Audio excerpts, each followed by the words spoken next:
Hello, folks. This is Joni Ernst, the junior senator for the great state of Iowa. And I am glad to be with you again on our Instagram Live. And today we are going to be joined by Colonel Stephanie Samenus.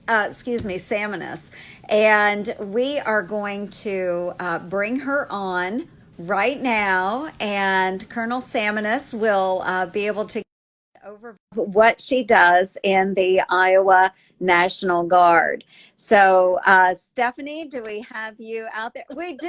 Colonel Samenus, thank you so much for joining us. Well, thank you, Senator Ernst. It's so good to see you. I've Yeah. never done Instagram Live, so I have to tell you, this is a first for me. But I'm so honored to be here, and it was good to see you a few weeks ago back in Woodbury County when you were here. And thank you so much. And that's what I really wanted to focus on today is, Colonel, your experience in the Iowa Air Guard, and tell us a little bit about the special assignment that you just had on. Now, for those that are joining us today, you are the vice commander of our air wing, the 185th Air Refueling Wing. Is that correct? That is correct. Yes. Oh gosh. Yes. Well, and let's just dive in because I want to hear from you. And if you would, Colonel, just go ahead and let us know a little bit about what you do in the National Guard for our great state of Iowa. And then we really want to hear about the special assignment as well. All right. Well, thank you again for having me. And the military is very important to me. I grew up in a military family. My father's a Korean veteran. And so I always had a sense of service and wanted to join something bigger than myself. And so I initially joined the Naval Reserve and then transferred over. I did not know that. Yes, transferred over to the 185th as a finance officer. I'm a CPA. I was in public accounting, and then I transferred to the 185th as a finance officer, and eventually became the group commander as the mission support group commander, and most recently have been the vice wing commander here at the 185th. And at the 185th, we have 900 men and women who serve in a dual capacity as the National Guard with their federal and state mission. And that really appealed to me, the values that the National Guard has, to have both of those missions and to be able to serve our communities that we live in. And it just has kept me in service. And I think that's why that draws so many men and women to the National Guard. And well, yeah, please go ahead. Let's talk about your assignment. Absolutely. So when Governor Reynolds asked Major General Carell for the assistance of the Iowa National Guard in the COVID response, it was amazing how the men and women from the Iowa National Guard responded immediately and wanted to help serve and help Iowans in need during this pandemic. And the state was divided into three regions, East, Central, and West. And I was asked to be the Task Force West commander. And that bordered the Minnesota border all the way down to the Missouri border. And I have to admit, Senator, I was a little nervous at first when I was asked to be that. And the reason why was just the unknown of what a pandemic response would look like. We came together as a joint task force, soldiers and airmen, again, that just packed a bag and came to do duty to help Iowans. And when I saw that great team coming together to help Iowa and arrived here, and the expertise that we brought from so many different walks of life, I was extremely confident in what we would do then to help Iowans through this pandemic. And Colonel Samenus, how many young men and women did we have within the National Guard that supported that mission as part of Task Force West? So there were over 800 men and women from the National Guard, from the Iowa National Guard, that supported this. And we had so many different functions that we did. The first task that we had was the Regional Medical Coordination Centers, or RMCCs, and the state was divided into 6 of those. And we came together in a partnership with the Iowa Department of Public Health and the military members, and we gathered data from the hospitals and the long-term care facilities that we were able to analyze and funnel up to the governor in a timely manner so that she could make relevant decisions for the benefit of Iowans. And that was amazing to see those two teams come together and very rapidly put that information together so that it could be used by the governor. Yeah, that's fantastic. I was able to stop through one of the Test Iowa sites after one of my county tours just a couple weeks back. And I saw a number of National Guardsmen that were there, and there was Air and Army Guard. Yes. And they were working in conjunction together. Can you talk a little bit about the cooperative spirit in the National Guard and how we work between Air Guard and Army Guard? Absolutely. We had a whole team of soldiers and airmen, and we came together again. At first, we didn't know what our mission was going to be, but watching everyone focus on their strengths and the planning for the missions and then executing the missions, we all focused on what strengths that we had within the individual services, but came together as a very strong team to carry out this mission. We, in the communities, when we did the Test Iowa sites, we came to those communities as well, and they didn't know what to expect. They're seeing soldiers and airmen come in, and the communities bonded with us and offered things that we might have been missing on the initial setup of a facility. And they offered internet services or facilities to use. In Storm Lake, which is, I think is where you went to BV Yes. County, they offered the facility there for us to use. And so seeing the communities bond together is exactly what we do as Iowans. And watching that and having the communities, they would drop by food occasionally, they drop by water, and I have to admit they dropped by some donuts for us too. So that's okay. So one of the things we did jointly, we both have PT, and so we would do workouts of the day and to make it fun and to keep the morale up. They do burpees, sit-ups, push-ups, you name it, we were doing it. And that's building morale. It did, yes. No, great activities. That's really wonderful. And I am so pleased to hear too about the community's involvement in supporting our National Guard troops. And that's not an unusual thing in the great state of Iowa. We've seen it time and time and time again. But I tell you, going out there, it was a very hot day, very, very hot. And being able to visit with the young airmen and soldiers that were there in Storm Lake assisting with the Test Iowa project. I was just so proud of them. I was so proud of them and the direction that they were able to give to those that were coming onto site for testing, you know, Iowans that are in, you know, just a difficult situation, knowing they may have COVID-19, may not.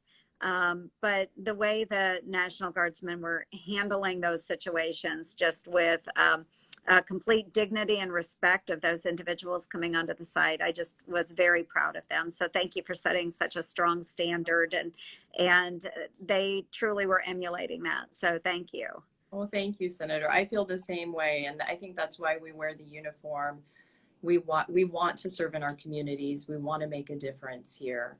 And just watching the team come together and grow and serve Iowans, that's our exact mission. And we're always ready.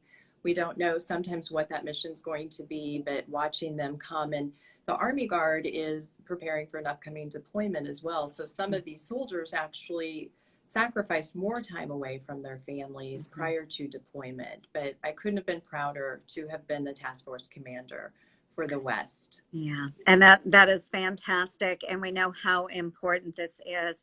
COVID-19, it's here, it's part of our lives. And if there's a way that our National Guard can assist with that, help mitigate that, it is very important to support our Iowans.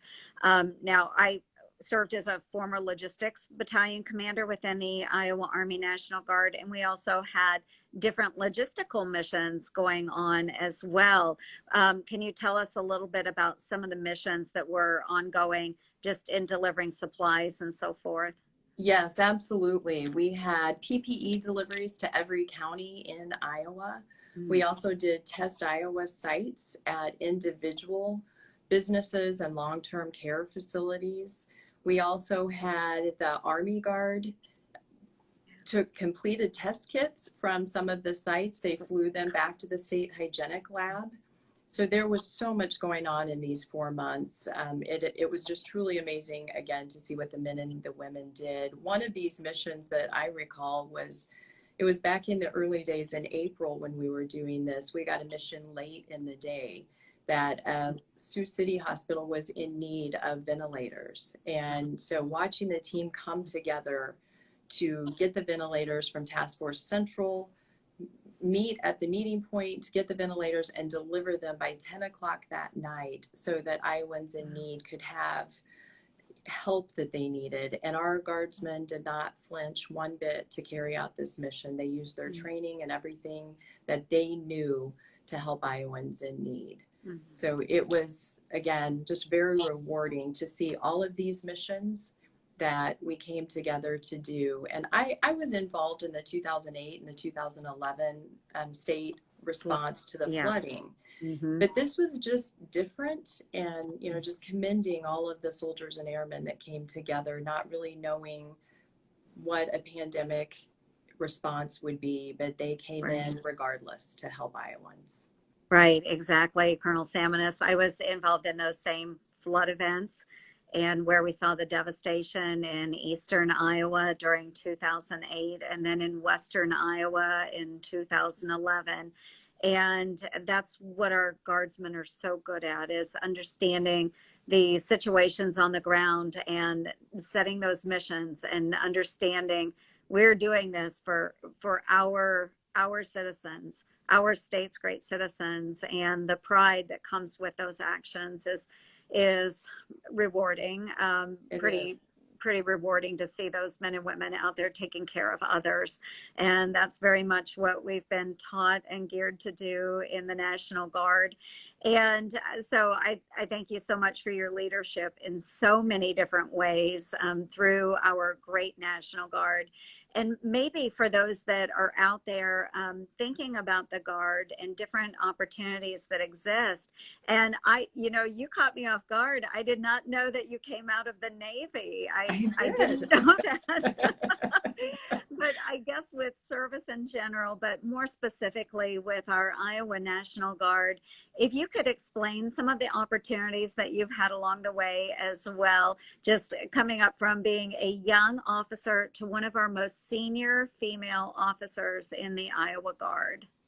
Absolutely. I have had so many opportunities. The military provides that for both the men and women. There are educational benefits.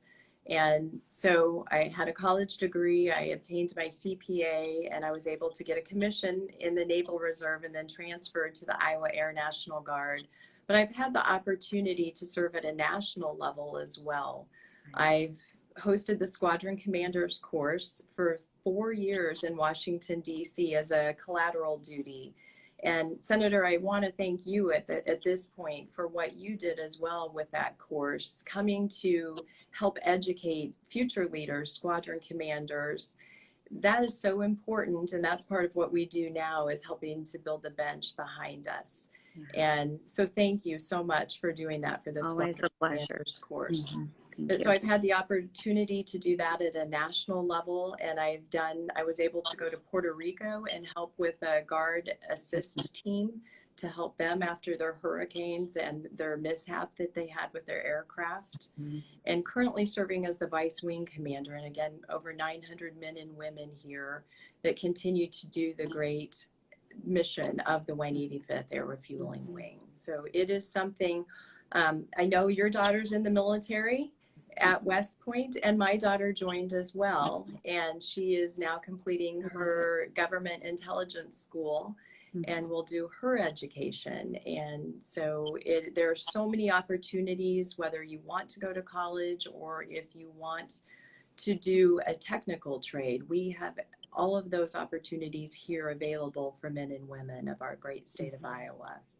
Yeah, absolutely. And I really, really believe in our National Guard, especially if you are following those technical trades, those types of opportunities within the military. It's often a springboard for civilian careers as well.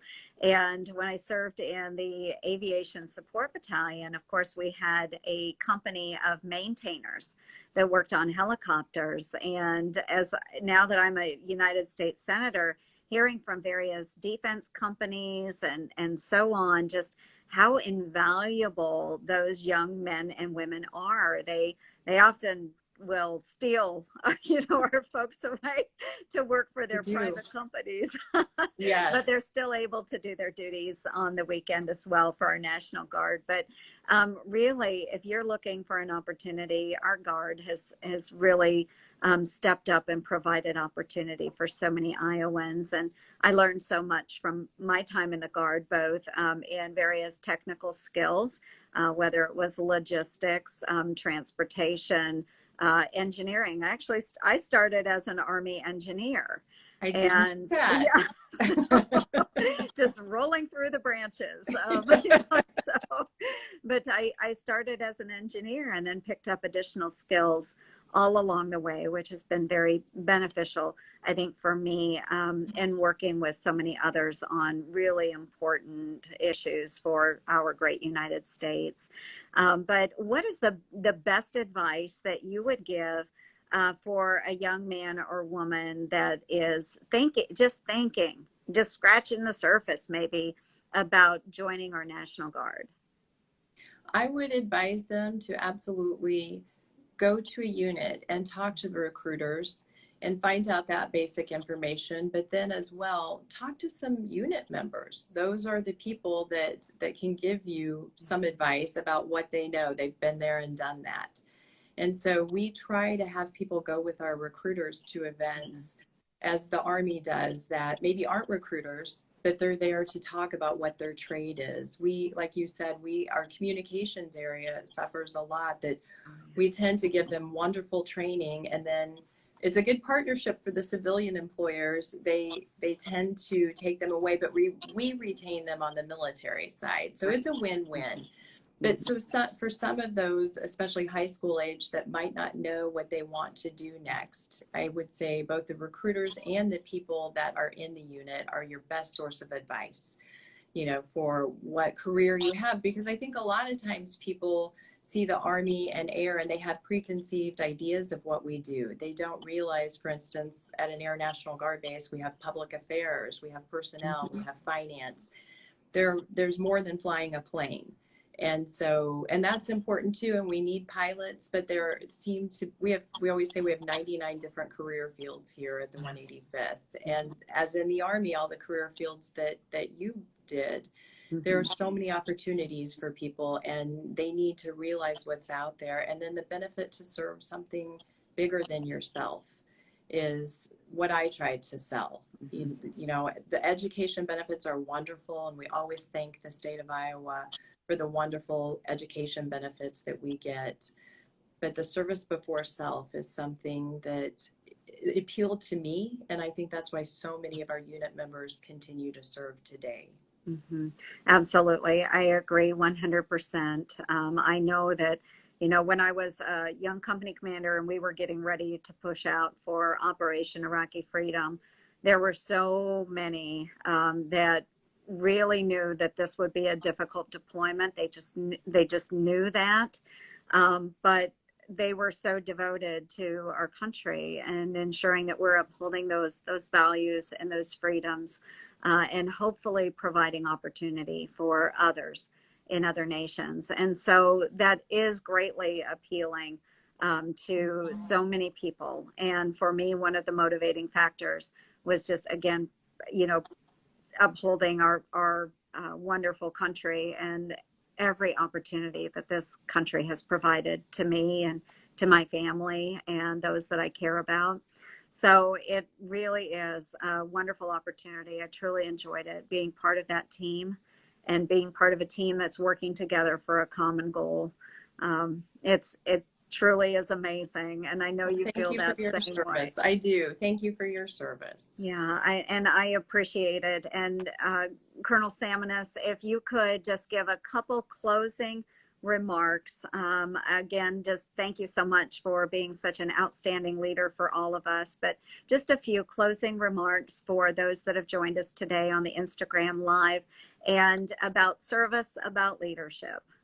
All right. Well, for the task force too, just being ready and being able to answer the call, always ready, is the National Guard. And the Iowa National Guard was that and still is for our citizens of Iowa. And I'm so proud to have led this group as the Task Force West commander. The men and women left family, friends, spouses, employers, and came to the call of their state to answer the need. And they continue to do so today. And so I just want to tell everyone how proud I am of the group of the Iowa National Guard and what we do. And it's a huge honor when people say thank you for your service. My response back is, it is my honor to do that. And I sincerely mean that. So thank you for having me today too, to tell you a little bit about the Task Force Iowa. Yeah. And thank you. Our guest today, Colonel Stephanie Samenus, and I'm sorry. That's okay. I've talked to so many different groups today. You're a busy woman. And Stephanie, I really do appreciate your leadership so much with our Iowa National Guard. And you really, again, have set an example that others are emulating throughout the ranks, whether they are Air Guard or Army Guard. And we thank all of those men and women who have engaged in the fight against COVID-19 and supporting our communities during a time of angst and a time of worry. I know that many members of the community will look to them, see them in their uniform, and know we're going to be okay. So thank you so much for your leadership. And of course, everyone, God bless you all. I encourage everybody to stay safe and stay strong. Thank you, Colonel Samenus, very much for joining us today. God bless you and your leadership. Thank you. Thanks so much. See, Senator. Absolutely. Thank you. Bye-bye. Bye.